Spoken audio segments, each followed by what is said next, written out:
Greetings, and I'm very, very pleased to be here at this online virtual launch of the 25th edition of McNae's, a true milestone for a book which has been going since before 1960, heavens above, what a thought.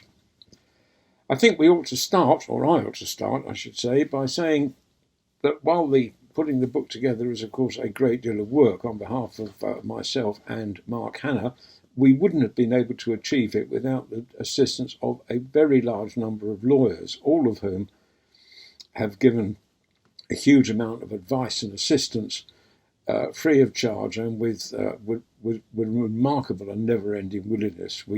I won't name you all because the list would be, well, longer than a certain amount of panic-balked white paper. But you know who you are, at least I hope you do, and our thanks, or my thanks, go to all of you. We also had to thank, of course, the staff at Oxford University Press, our publishers, especially. There are, again, too many to name, I think, but I will doff my metaphorical hat to the lovely Emma Sheffield, who has put up with all sorts of difficulties while trying to cope with with getting people to meet deadlines and so on and so forth through the production of this book. Also, of course, we have to thank the staff at the National Council for the Training of Journalists who own the copyright in the book, especially Chief Executive Joanne Butcher and all her staff. They've been a constant source of encouragement and support. I don't think we could have got through it all without them. Just knowing they're there is always, of course, an assistance. So thank you to them.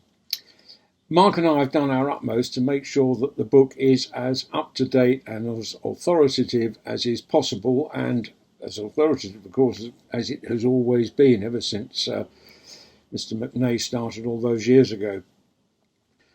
Finally, I have to give you a personal note, which is that this is the 5th edition of McNae's on which I've worked. It's been a pleasure and a privilege to work on all of them. It's also exceedingly flattering to be thought the sort of person who's actually worth asking to do it. But it is extremely hard work, and I have now come to the conclusion that at my great old age, having passed the age of 70 at some considerable speed a year or two ago, that I should now retire. I don't intend to cut my links with the book, but I do intend to step back from being a frontline co-author. I have told Mark and Joanne this. How we build the relationship in the future, that remains to be seen. In the meantime, all I can say is enjoy the new edition. If you pre-ordered it, then you'll get a nice discount, and you can buy copies of it, as many as you like. And please do, we need the money from the NCTJ website. Having said all that, all I can now say is thank you and goodbye, and I'm sorry if I don't appear to be looking you in the eye, but I'm not the least bit used to doing any of this stuff, so it's a bit of an experiment, to put it mildly. A bit late to be learning these things, really, isn't it?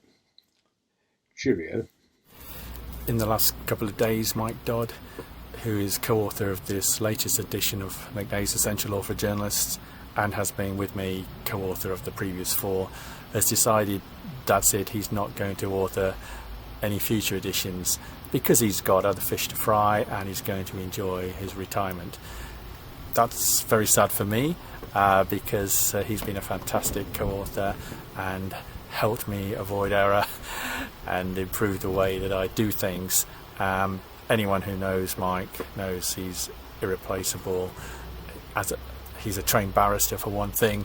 For another thing, he is a journalist who worked his way up from the local press to be legal editor of the national news agency, the Press Association. Anyone who knows him will tell you he's always got time for people who are new to journalism, trainees, and all colleagues, to help them understand the law, to help them through difficult situations. He's been there to turn to for them, just as he's been there to help me with what I'm writing in McNae's and taking the lead himself in other parts of the book.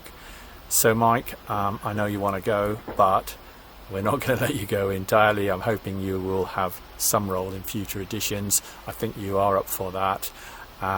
Thank you for all your tremendous input.